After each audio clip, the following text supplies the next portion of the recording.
నా మాటలు మీరు అంగీకరించిన యెడల నేను మీకు దేవుడనై ఉందును, మీరు నాకు ప్రజలై ఉందు జనులై ఉందురు, మీకు క్షేమము కలుగునట్లు నేను మీకు ఆజ్ఞాపించుతున్న మార్గమంతట యందు మీరు నడుచుకొనుడి. మీరు క్షేమంగా ఉండాలంటే నేను ఏర్పాటు చేసిన మార్గాలు ఆజ్ఞలు ఏవైతే ఉన్నాయో అవి మీకు క్షేమకరంగా ఉండాలి అంటే మీరు మీ పితరుల మార్గం నుంచి నేను దహన బలి కోరేవాడిని కాదు, నేను అవి ఆ బలి ఈ బలి కోరేవాడిని కాదు. ఇజ్రాయేలు ప్రజలు అక్కడ ఉన్నటువంటి అన్య దేవతలను ఆరాధించేటప్పుడు తమ కుమారులు కుమార్తెలు కూడా దహన బలిగా అర్పించుకున్నారు. కుమారులు కుమార్తెలు కూడా దహన బలిగా అర్పించారు. అలాంటి జీవితం జీవిస్తున్న జనులు ఆయన జనులు అవుతారంటే నేను కోరలేదు అంటున్నాడు. దహన బలుడు కోరలేదే, ఎటువంటి అర్పణలు మీ దగ్గర నుంచి నేను కోరలేదే. మీ మార్గం అంతటిలో మీ జీవితంలో నా ఆజ్ఞను అనుసరించి జీవిస్తే చాలు అని ఒక ఆజ్ఞ మాత్రమే ఇచ్చాను. మిగతా మీరు కల్పించుకున్నటువంటి మాత్రమే. అలాంటిగా ఉన్న 2025 సంవత్సరంలో మీరు ఆ రీతిగా పూర్ణ హృదయముతో, పూర్ణ ఆత్మతో, పూర్ణ వివేకముతో, పూర్ణ మనసుతో నన్ను ఆరాధించండి. మీకు నూతన క్రియలు ఎందుకు చేయను చూపిస్తుంది. అందుకనే చెప్తున్నారు, ఒక సంవత్సరం పూర్తిగా వదిలిపెట్టి చూద్దాం. ఆయనకి నువ్వు కలవరపడకల్లా నా జీవితంలో జరుగుతాయి, జరగమని కలవరపడాల్సిన అవసరమే లేదు. దేవుడు ఒక మాట ఇస్తే అది నెరవేర తీరుతుంది. సృష్టి అంతటినీ తన మాటతో మాత్రమే సృష్టించాడు. నోటిలో మాటకి అంత శక్తి ఉంది.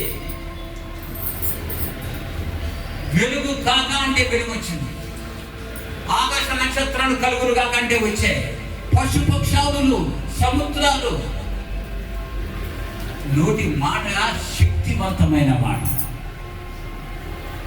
సత్యమైన మాట, నెరవేర్చబడే మాట. దాంట్లో తిరిగి ఉండదు. రెండోసారి నేను తప్పు చెప్పానని నాలుగు ఖర్చుకొని మళ్ళీ తిరిగి చెప్పడం అనేటువంటిది ఉండదు.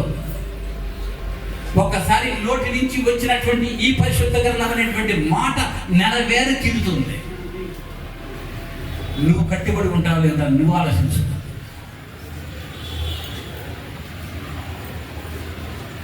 ఏ ఒక్కరు నశించిపోవడం నాకు ఇష్టం లేదు. హెస్కేలు గ్రంథము 18వ అధ్యాయము, హెస్కేలు గ్రంథము 18వ అధ్యాయము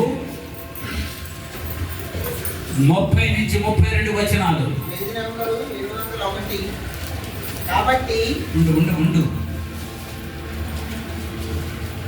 ఎంత స్పీడ్గా మనం చదువుకున్నది కాదు కానీ 701వ పేజీ, 701వ పేజీ యెహెజ్కేలు గ్రంథము 18వ అధ్యాయము చెప్తున్నాను. 18వ అధ్యాయము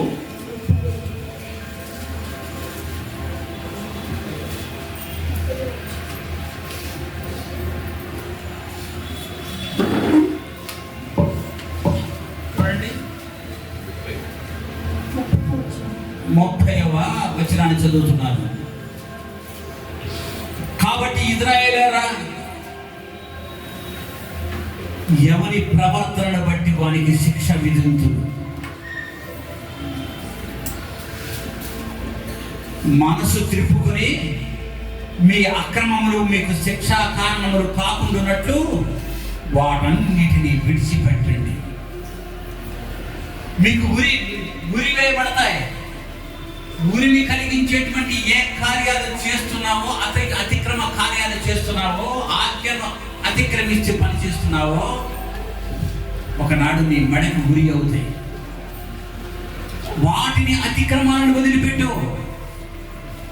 వాటిని వదిలిపెట్టాలంటే నీకు మనసు కావాలి, వదిలిపెట్టే మనసు కావాలి. పాపం చాలా ఆకర్షణీయమైంది, డబ్బు చాలా ఆకర్షణీయమైంది, వ్యభిచారం చాలా ఆకర్షణీయమైంది, పాపం చాలా ఆకర్షణీయమైంది. వదిలిపెట్టబోతావు.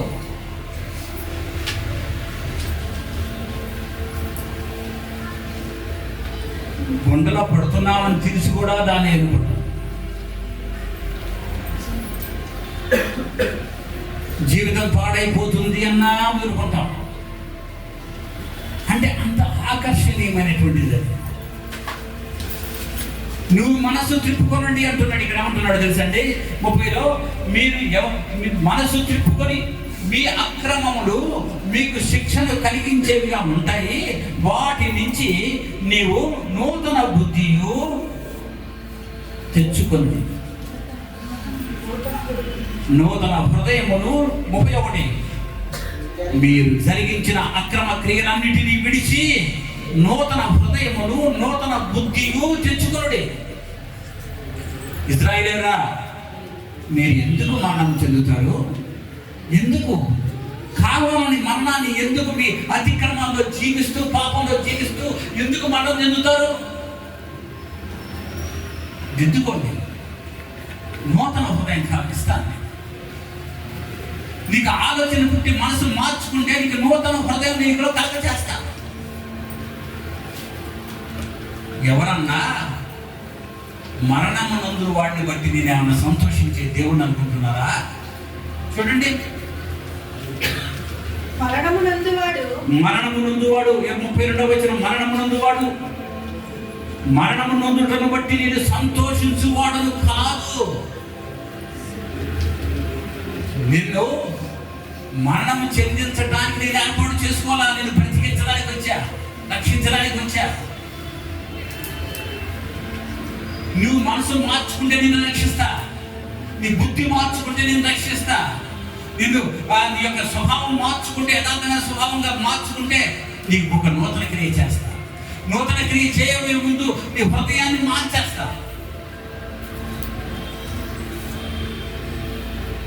కాబట్టి నేను మరణించే వాడిని బట్టి సంతోషించేటువంటి దేవుడు కాదు.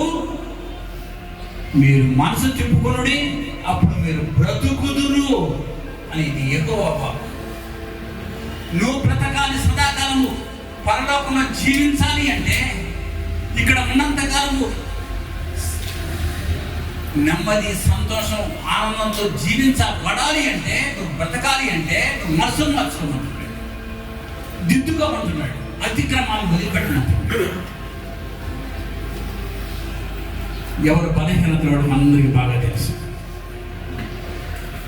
మంచిదో కాదో మనం బేరీజు వేసుకోగలుగుతాం. మనకు అంత జ్ఞానం లేకపోయినా, ఇది మంచిది కాకపోయినా మన జ్ఞానాన్ని ఎదిగినట్టుగా ఇది మంచిదేమో అని అనుకుని చేసేటువంటి పొరపాట్లు కూడా ఉంటాయి. అవి దేవుని యొక్క దృష్టిలో అవి క్షమించబడతాయి. నువ్వు ఇంటెన్షనల్గా చేసే పాపాలు కాదు కాబట్టి. నీవు తెలిసి చేసిన వాటివి అది అతిక్రమాలు, అవి క్షమించబడవు. కాకపోతే ఆయన ఇంకా వచ్చి, ఆయన మనకి లోకానికి వచ్చింది తీర్పు తీర్చడానికి రాలేదు. నేను నీతిమంతుల కొరకు రాలేదు, నేను వచ్చింది పాపలను రక్షించడం కొరకు. ఎవరికి స్తోత్రం. నేను వచ్చింది కారణం అది. అందువల్ల మీరు ఏదో అనుకుని ఊహించుకోవద్దు. తీర్పు తీర్చే రోజు ఒకటి ఉంది. సింహాసనం మీద కూర్చొని తీర్పు తీర్చే సమయం ఉంది ఒకటి. ప్రస్తుతం నేనైతే లోకానికి వచ్చింది తీర్పు తీర్చడానికి కాదు, మిమ్మల్ని అందరినీ రక్షించడానికి. మిమ్మల్ని అద్భుతమైనటువంటి నూతన క్రియలతో సంవత్సరం ఎలా ఉన్నానంటే, ఈ సంవత్సరం వేడు జరిగాయి, ఇంకా నూతనమైన వేడు నెక్స్ట్ ఇయర్ జరగాలి. ఆ నూతన ఇంకా నువ్వు యథార్థంగా ఉంటున్నావు కాబట్టి ఆ నూతన క్రియల నుంచి ఇంకా అద్భుతమైన ఆశ్చర్యకరమైన దీవెనలు ఆశీర్వాదాలకు వెళ్ళాలి. నువ్వు స్టెప్ బై స్టెప్ ఆత్మీయంగా ఎదిగే కొద్దీ నీ దీవెనలు సమృద్ధిగా ఉంటాయి. అది నీ చేతుల్లో ఉంది. ఉన్నదాంతో తృప్తిపడే జీవితాలు మనవే. దేవుడు దగ్గర సమృద్ధి ఉంది. నీవు ఇచ్చిన వాటితో తృప్తిపడుతున్నావు. ఆయన ఆలోచన వేరు. నీకు ఇంకా నా దగ్గర సమస్తము నా దగ్గర దాగి ఉన్నాయి. మీరు పొందుకోవడానికి మీరు అర్హులు. మీరు కొద్దివాటితో తృప్తి పొందుతున్నారు ఏ సంవత్సరానికి ఆ సంవత్సరం కాదు, మీరు మనం ఊహించిన దానికంటే ఇస్తారు. కొత్త సంవత్సరం ఎలా ఉంటుందో అని కలవరపడేటువంటి మనసొద్దు.